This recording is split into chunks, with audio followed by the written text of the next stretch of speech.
사도행전 13장 1절서부터 12절입니다.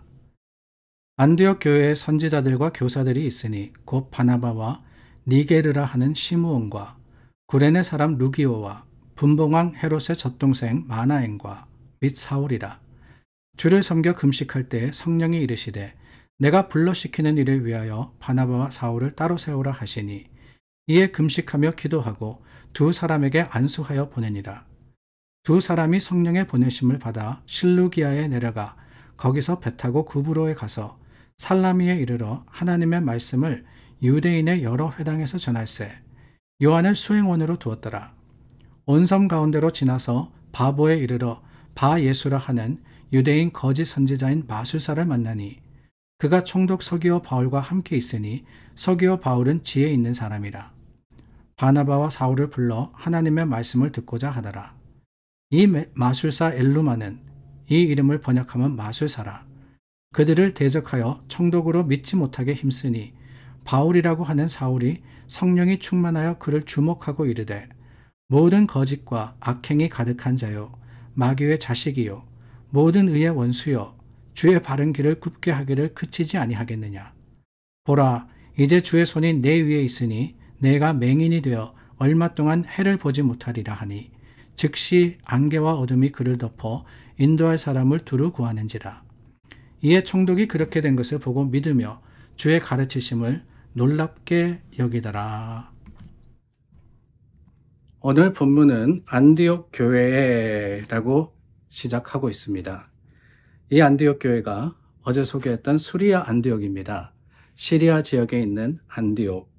그런데 이 안디옥 교회가 참 복음 전파의 사역에 굉장한 중요한 역할을 감당을 합니다. 바로 이곳에서부터 바울의 사역이 시작되었고 이 안디옥 교회가 바울과 바나바를 파송함으로써 이방 사역의 출발점을 끊었기 때문에 그렇습니다. 선교의 중심지다라고 할 수 있다는 거예요. 바울은 바로 이 안디옥 지역을 중심으로서 선교여행을 갔다가 다시 돌아와서 보고하고 또 파송되어서 선교여행을 가고 이런 일들을 반복하게 됩니다. 참 이 복음 사역의 크고 놀라운 일을 감당한 도시가 바로 안디옥 교회다, 안디옥이다라고 할 수 있는데요. 여기 보면은 거기에 선지자들과 교사들이 있었다 그랬습니다. 안디옥 교회에 중심된 리더들을 이야기하는 것이죠. 누가 있었느냐? 바나바가 있었다. 이 바나바는 우리가 잘 아는 그 바나바입니다. 교회의 집사로서 또한 뿐만 아니라 바울을 들어서 등용시켰던 사람이 바로 바나바입니다. 다소에 있었던 바울을 직접 데리고 와서 이 안디옥 교회에 소개하고 그 교회에서 뒤에 보면은 사울이라는 말이 있잖아요. 사울과 함께 동력했던 사람이 바나바입니다. 그런데 그것만이 아니라 거기에 다른 리더들이 있었다라는 것을 보게 되는데 이렇게 소개를 하고 있습니다. 니게로라 하는 시므온과 구레네 사람 루기오와 분봉왕 헤롯의 젖동생 마나엔이라 이렇게 되어 있죠. 세 사람이 소개되어 있습니다. 네, 참 재미있습니다. 니게르라 하는 시므온, 영어에 보면은 나이저 이렇게 되어 있는데 오늘날 우리가 잘 아는 단어로 하면은 니그로입니다. 니그로. 그러니까 흑인이었다라고 하는 거죠. 피부가 검은 아프리카 출생이었을 것 같습니다. 그런 시므온이라는 사람이 안디옥 교회에서 사역하고 있었고 또 구레네 사람 그랬는데요. 이 구레네 사람이라는 것은 북아프리카에 있는 지역입니다. 그러니까 이 사람도 이방인이었다는 거예요. 이방 출신입니다. 루기오라는 사람이 있고 또 거기에 분봉왕 헤롯의 젖동생, 헤롯이라는 것은 그 당시 지역을 다스리는 집안의 이름이죠. 그 집안에 헤롯이라는 왕이 있었는데 젖동생이라 그랬습니다. 이 젖동생이라는 말이 참 재미있는데요. 젖동생이라는 것은 함께 자랐다라는 의미를 가지고 있습니다. 그러니까 측근이었다. 헤롯과 함께 어린 시절을 보냈던 친한 사람이었다. 이런 의미가 있죠. 마나엔이라는 사람이 그랬다는 겁니다. 그러니까 어떻게 보면은 지위도 좀 있을 것 같고 좋은 가문 출신일 것 같은 그런 사람이에요. 그런데 그런 사람이 아프리카 출신의 이방인들과 함께 아니 사울과 함께 바나바와 함께 안디옥 교회를 섬기고 있었던 겁니다. 그때 놀라운 일이 벌어집니다. 2절 말씀해 보니까 주를 섬겨 금식할 때에 성령이 말씀하십니다. 바나바와 사울을 따로 세우라. 그리고는 금식하고 기도할 때 이 두 사람을 안수하여서 파송하게 됩니다. 그게 안디옥 교회가 한 일이에요. 그런데 여러분, 이 전도 사역, 선교 사역의 시작이 어떻게 되느냐? 바나바와 그리고 사울을 보냈다. 아니죠. 선교 사역이 어떻게 시작되느냐? 성령이 시키는 일을 한 걸로 시작이 됩니다. 그런데 그 성령이 시키는 일이 어떻게 되었느냐? 금식하며 기도할 때. 금식하며 기도할 때 어떤 일이 벌어지느냐? 성령의 역사가, 성령의 감동이 그 교회에 있었더라라고 하는 겁니다. 그렇습니다, 여러분. 하나님의 사역은 우리가 계획하고 준비해가지고 하는 게 다가 아닙니다. 선교해야 되겠다? 교회가 선교 사역에 힘써야 되겠다? 그러니까 우리가 선교지를 정하고 그 선교지에 얼마 보낼 건지를 우리 작정하고 그리고 난 다음에 후원하고 아니에요. 물론 그게 바로 선교고 바로 전도입니다. 그게 바로 하나님의 말씀 사역입니다. 그러나 그 이전에 우선되어야 하는 것은 기도입니다. 기도. 그것도 무슨 기도라고 그랬어요? 금식 기도라고 합니다. 금식 기도. 금식 기도.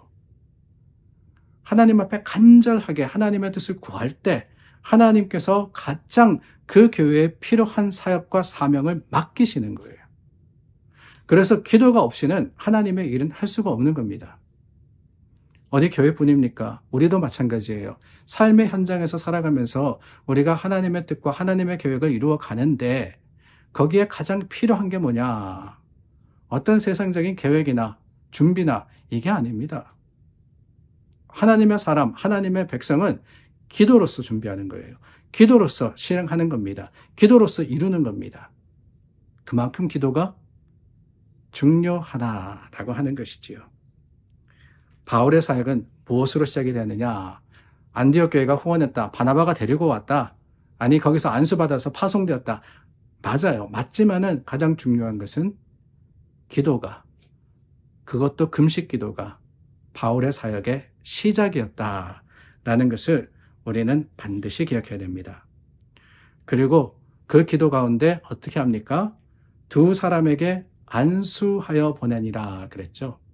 안수라는 것은 축복하는 것을 이야기합니다. 하나님의 이름으로 선포하는 거예요. 하나님께서 이 둘을 써달라고. 하나님이 이 둘과 함께 해달라고. 그러므로써 그 두 사람이 하나님의 인도 가운데 행하도록 복되게 하나님께 비는 선포하는 게 바로 안수입니다.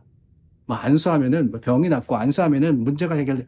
물론 그렇지만은 그 안수 자체가 문제가 아니라 그 안수를 통해서 우리가 전하는 마음이 뭐냐? 그것은 바로 하나님의 간섭함이시며 역사다라고 하는 것이에요. 그래서 안수라는 것은 사실 목사가 성도들에게만 하는 것은 아닙니다. 물론 하나님이 권위를 주신 목회자가 성도들을 위해서 간절한 마음으로서 하나님의 뜻이 이루기를 바라는 마음으로 기도하며 손을 얹어 기도하는 것, 그거 안수 맞습니다. 그러나 성도들도 주님의 이름으로 안수할 수 있어요. 여기서 누가 누구를 안수했습니까? 바나바와 사울이 목회자로 세워지는데 안디옥 교인들이 그들에게 안수했던 거 아니겠어요? 그만큼 서로를 위해서 기도하는 것은 중요한 겁니다. 그럴 때 4절입니다. 두 사람이 성령의 보내심을 받아라고 했죠. 성령의 인도를 따라서 어디로 가느냐? 구브로로 가게 됩니다. 구브로라는 곳은 지중해에 있는 섬이죠. 이 그리스, 터키 밑에 있는 사이프러스라는 섬이 바로 구브로입니다. 거기를 통해 가지고 이제 소아시아 지역으로 우리가 말씀드렸던 또 다른 안디옥으로 가서 복음을 전하게 되는 겁니다. 오늘 저와 여러분 성령과 또한 그 역사에 대해서 배웠습니다. 하나님은 기도를 통해서 우리 가운데 마시고 그 기도를 통해서 역사하신다는 사실을 한순간도 잊지 않고 기도에 힘쓰는 교회가 되기를 바랍니다. 우리 함께 기도하겠습니다. 하나님 감사합니다. 주님의 놀라운 은혜가 말씀과 또한 사역을 통해서 드러나는 오늘이 되게 하여 주시옵소서. 예수님의 이름으로 기도드립니다. 아멘. 오늘도 말씀 가운데 하루를 시작합니다. 믿음으로 승리하시는 여러분들 되시기를 바랍니다.